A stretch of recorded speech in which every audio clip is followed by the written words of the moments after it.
Well, my experience in the Gov Cup, it was my first ever international event away from Australia. So it really was an eye-opener for me. It exposed me to competing abroad, international competition, and ultimately was really a stepping stone for me and my career into competitive sailing and ultimately into the America's Cup. So I've competed in the Gov Cup twice, never won it, came second a couple of times. But one thing that really did stand out was how well run it was in terms of the club and the facilities, but how competitive it was and international. I mean, the teams came from all around the world and the level was super high. I mean, it is the who's who of the sailing world. America's Cup winners, Volvo Round the World Ocean Race winners, Olympians, world champions. I mean, the list goes on. So it's an incredible stepping stone for that next generation of talent that's trying to break out into the next big event or team. It's the highest graded event. It's a grade 1 event in youth match racing, which is huge. What everyone knows is that people are watching.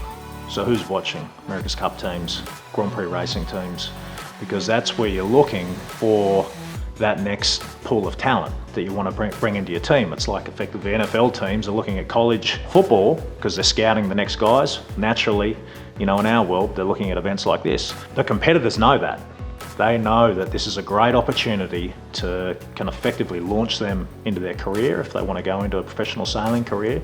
Well, one of the great things about the Balboa Yacht Club is it's got to be one of the best locations in the world. It's a very short commute to get out to the racing area. I mean, you're really just straight out. You're into some fantastic conditions. But I think just the whole, for people to see it, it's so easy to see and watch the racing from ashore. You can go out via boat, and it's a great way to come down on the weekend, especially when the finals are on. You really get to see the level that these youth teams are at and just how close the racing is. I mean, over the weekend, that's when you really get into the finals weekend. It starts off like a round robin and it really just sort of knocks that group of 12 teams down to 4.